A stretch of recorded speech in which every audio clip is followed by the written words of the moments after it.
This is the Town of Long Beach Advisory Board of Zoning and Appeals regular meeting, Tuesday, February 9, 2021. It is now 7:02 p.m. Central Time. And this meeting is being held via Zoom video conference. The BZA is a quasi-judicial body that provides a forum through which property owners can seek relief from the strict requirements of the Long Beach zoning code. The decisions of the BZA are in regard to the laws and ordinance in place. Therefore, it is necessary that the BZA conduct its business in a fair and legally correct manner. So with that, I will turn to our Secretary, Meg Collins, and ask Meg to please call the roll.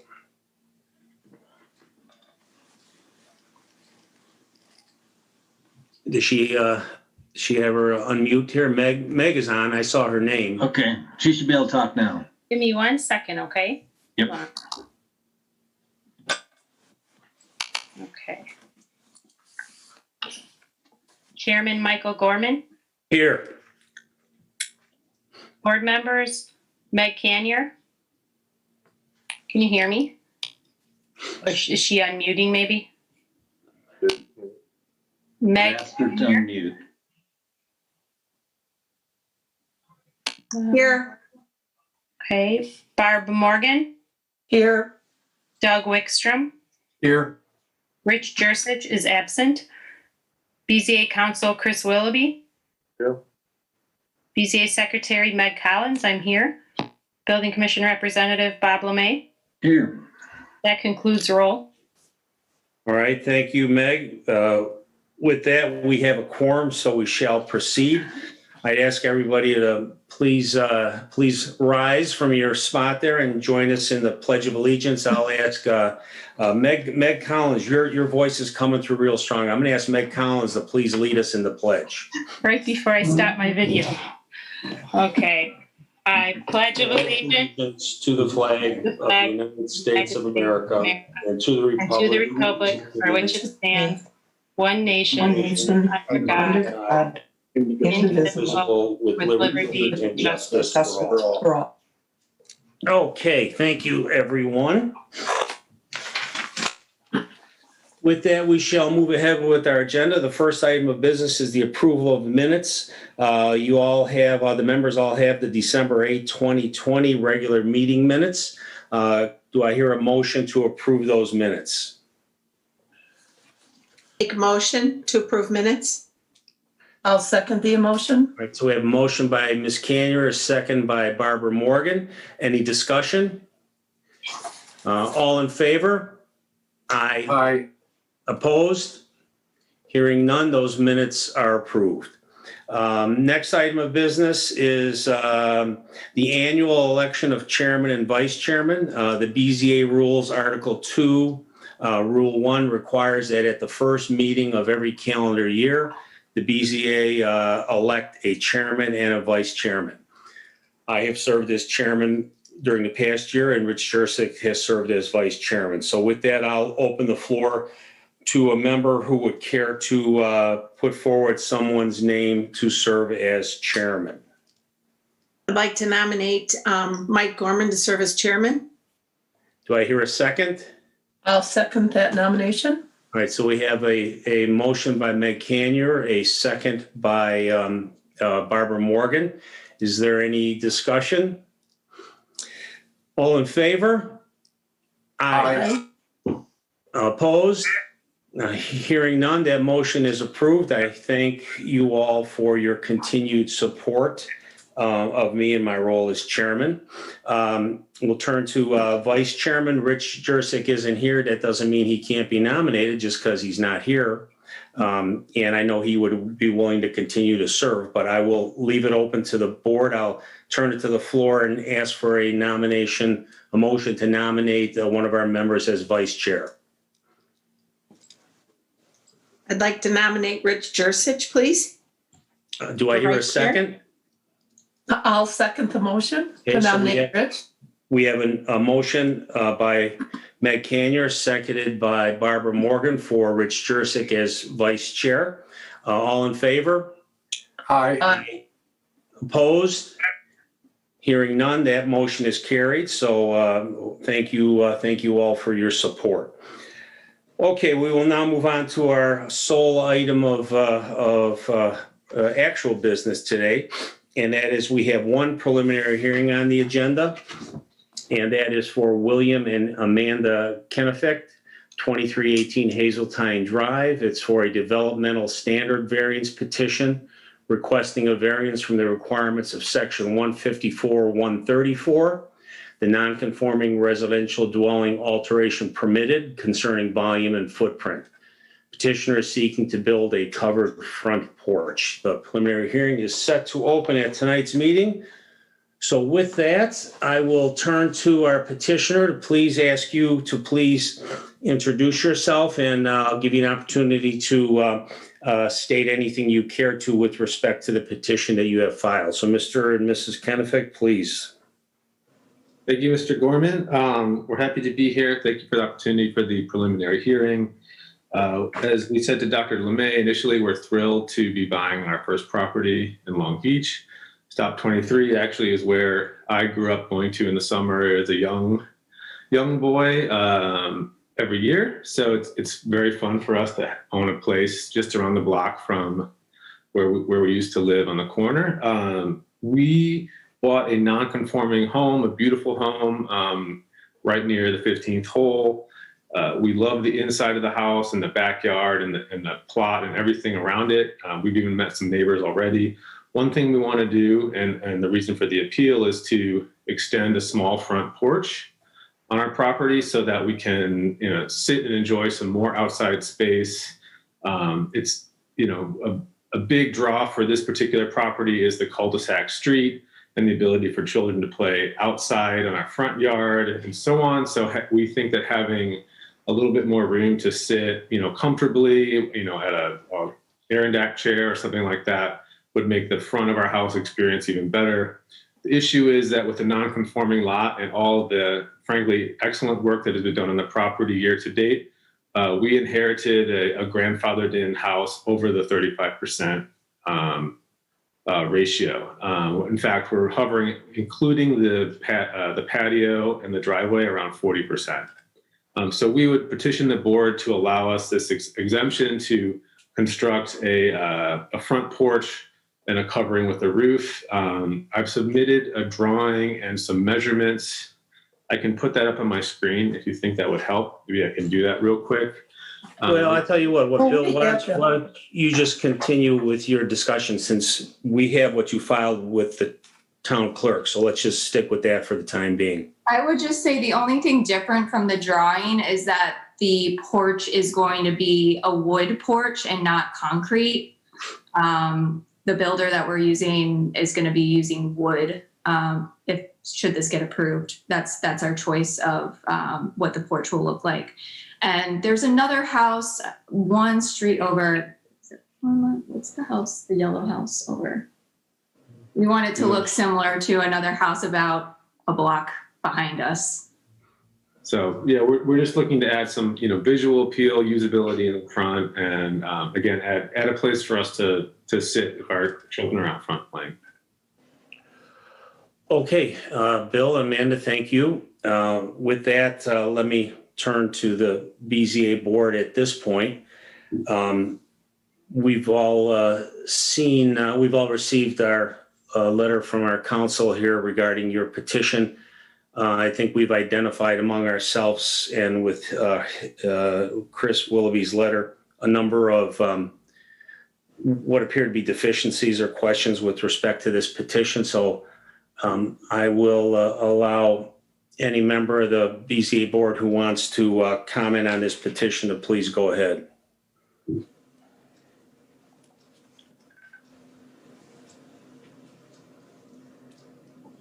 Mike, I have a couple of questions. Go ahead, Doug. Looking at the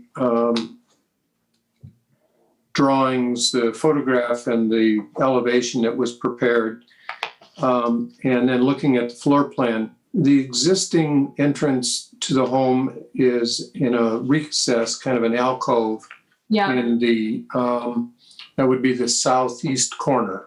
That's correct? right. Yes. The submitted elevation, where that gable entry comes in, looks as though there may be the possibility, and it's not clear, that's why I'm asking the question, might be an infill of that alcove.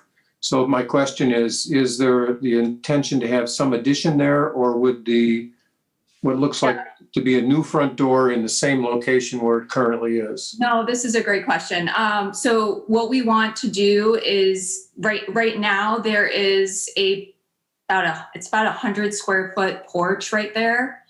And we want to bump up our front door 8 feet basically. And then have the front door be flush with the front of the house to make it look, more updated and modern. And then build out the porch from there, which will extend about 8 feet. Okay, so, Hey, Doug, yes. Doug, what drawing are you referring to? The front, the first Okay, one. front- Well, yeah, that is- But that's, Part of the that- project is that's a drawing of the existing house, right?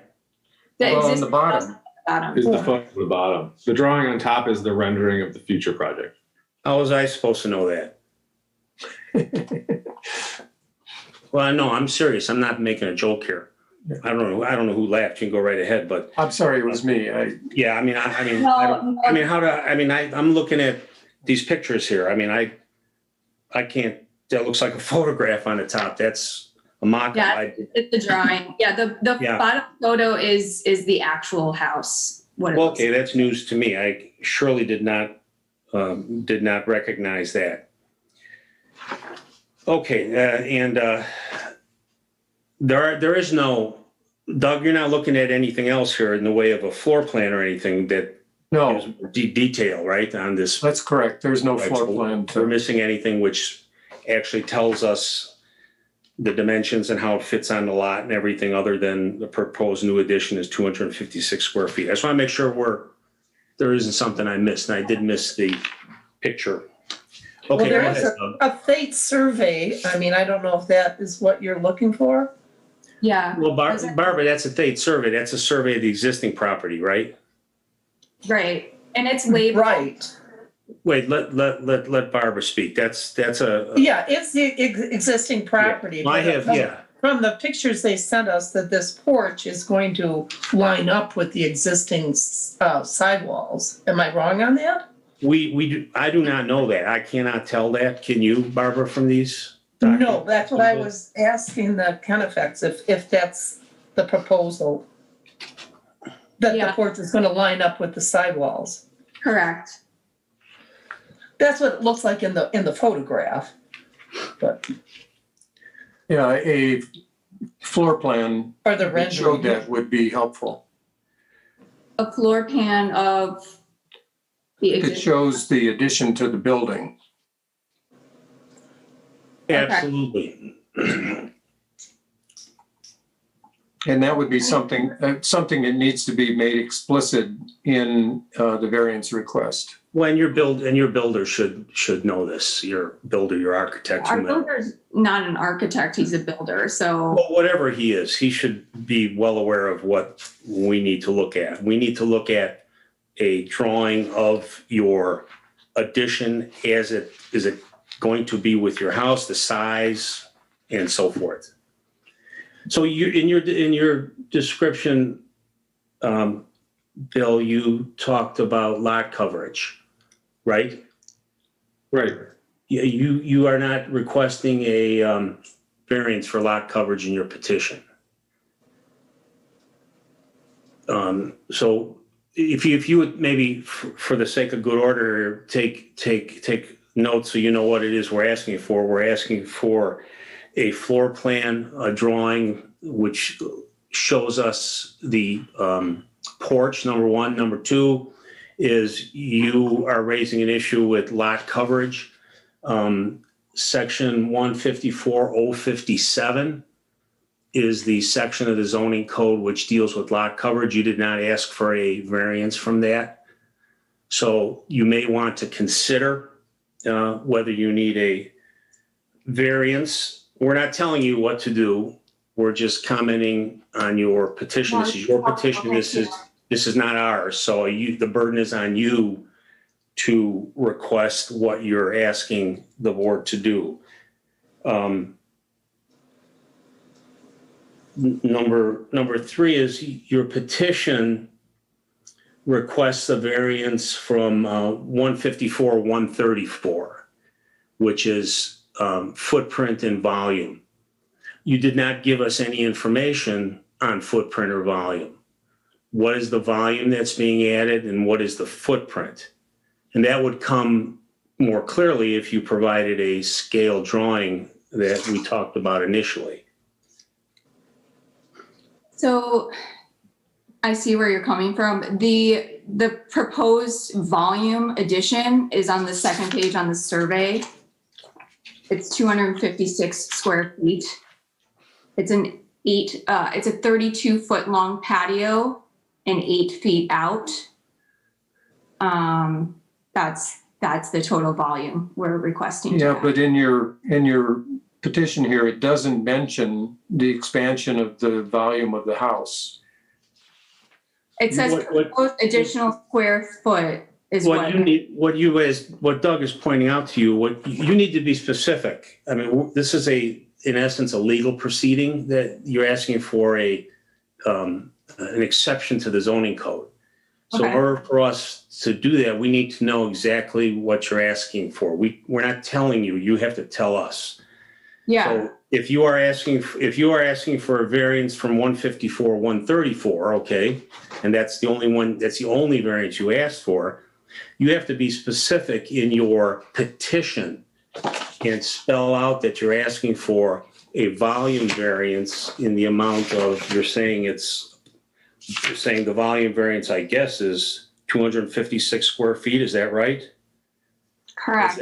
That's not volume, though, is it, Doug Wickstrom? That's not The volume. 256 square feet is the area Yeah, that's of the the area. porch. So that's the area of the porch. In essence, that's footprint, right? Yes. So that would be footprint, but you did not tell us what the volume is. So Well, and not only that, there is the volume that's involved is not just this 8 by 32. It is the recess in the corner of the existing structure. There's actually extending the structure out with a new wall on two sides. So, and this doesn't mention that. no, again, that's why, and that was my problem initially when I asked you what you're looking at here, because I have a hard time sorting any of these things out. So we're pointing out to you some deficiencies, which I think the board, we all make our own decision here, but the board very well may agree with me, are going to prevent us from proceeding tonight. And that's providing us with a floor plan, detailed drawing, lot coverage. If you want a lot coverage variance, you need to request it, and a volume and footprint specifics. You need to give us the exact variance that you're requesting. Once we have those, we can then consider what you're asking. Doug, you okay with that? Yes, I have another question though, in addition to that. Yeah, sure. Go ahead. The second one is you show the steps and in this image, they appear to be concrete, and you're saying they're not going to be concrete, they're going to be wood. Yeah, said that in the beginning. But in either case, the area that you mentioned as being an addition doesn't include these steps or the walkway in front of those. And you need to mention that. You need to be explicit that in addition to the area that you're covering with the front porch, you're actually adding, and you mentioned that you have additional a new walkway, but you don't give the square footage of the walkway or the steps. We need to know that. Okay.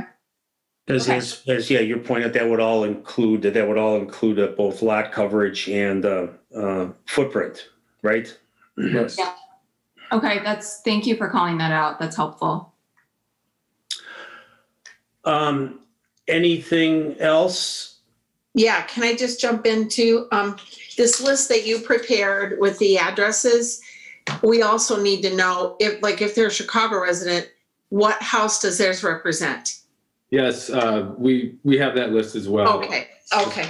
Yeah, we use the Beacon site to figure that out. Okay. Great. For when and if we proceed to a public hearing, that list is the list you will use to serve notice on those property owners, and you'll serve notice to their mailing addresses, and that's what you gave us, and that is correct.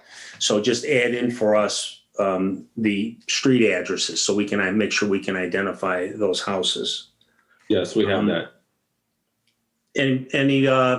Anybody else? Barbara, Meg, Doug, you have any other issues? No, except for on the addresses, I noticed on our checklist, checking on that we don't say local addresses, we just say addresses. I'm just talking about confusion for the homeowner on trying to fill these forms out. It just says a list of names and addresses of the property. We may want to change that or check it or something. You are 100% correct. We have brought that up before. Yes, those rules do need to be amended to be clearer to state that. Yeah. We need both the mailing address and the street address. But I think the Kenneficks have given us the mailing addresses, which is most important, and they can fill it in with the street address. Thank you.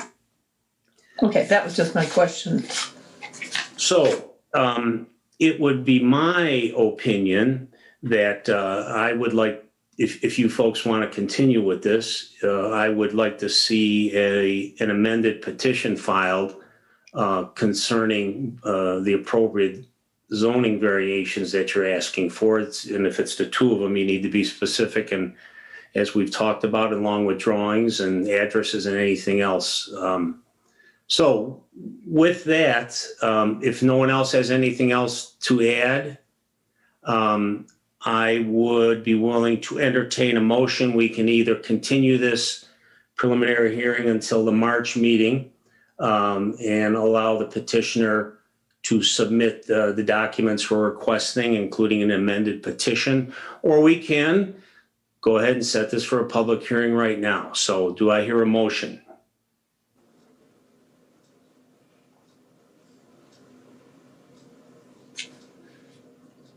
Meg, you're muted. My computer's giving me problems. That we postpone this and keep it as a preliminary hearing. Make a motion. I'll second that motion. So we have a motion by Ms. Canier, a second by Mr. Gorman, and that would be to continue this preliminary hearing until the March meeting, which is the second Tuesday in March. That happens to be March 9th. This time I actually have the date written down. I usually don't think I had to do that. So is there any further discussion? All in favor of that motion to continue this preliminary hearing to March? All in favor? Aye. Opposed? Hearing none, that motion is approved. So Kennebec, you understand where we're at? Yeah, we do. So thanks for walking us through what's The needed. filing deadline for the March meeting is as you know from our rules, the filing deadline is 2 weeks prior. So the filing deadline is February 23rd. Okay, that is 2 weeks prior to March 9th. So if you're going to submit an amended petition as well as these other documents, please do that with the clerk's office by February 23rd. Okay. If I'll just toss out for your benefit, if for some reason you have difficulty getting your information together and you prefer to wait, please by the 23rd submit a written request to the clerk's office asking for us to further continue the preliminary hearing. Okay. Okay? Okay. Mike, can I make a comment as the building commission representative? Yes, Bob, please. Great. Just a couple of things. One is I want the Kennebec to know that this meeting is being recorded and there's a link for it on the website. So if you want to review this so that you don't miss anything, I would suggest you do that. The other thing is Your building permit got turned in, I think, on January 19th, so the building commission really hasn't had a chance to look at it. They will Yeah. be looking at it at Friday's meeting at 1 o'clock. And so Okay. you might want to hit that link, be at that meeting, and then if you do that, the building commission will deny your permit because of the reasons we talked about tonight. But Larry Wall, our building commissioner, will send you an email telling you exactly which ordinances you need to request. What am I looking for? Variance from. So you might want to be at that meeting too. Okay. Got it, because we have a interior permit too. So the front door portion we had put in the interior permit since it was part of the house. Well, that'll actually be a problem also because you're expanding the area on a non-conforming lot. So yeah, they'll probably actually deny the entire thing. One of the rules is if you're non-conforming, you can't increase the volume. But we can explain that to you at the building commission meeting. Got it, even if the space is already there? Well, it's not covered right now, right? It's a recess. It's covered. It's just, yeah. Oh, if it's covered, then we might be able to approve that at building commission. Although we usually look at the permit application as a total. Well, Bob, thank you. Thank you for calling that to all of our attention. Appreciate that. Okay, I will ask for a motion to adjourn, and let's hope it's a little warmer in Long Beach 1 month from now. So can I have a motion to adjourn? So moved. Second? I'll Okay. second the motion. Motion by Doug Wickstrom, second by Barbara Morgan to adjourn. All in favor? Aye. None opposed? See everybody at the next meeting. Thank you all. Okay, thank you. Bye. Thank you.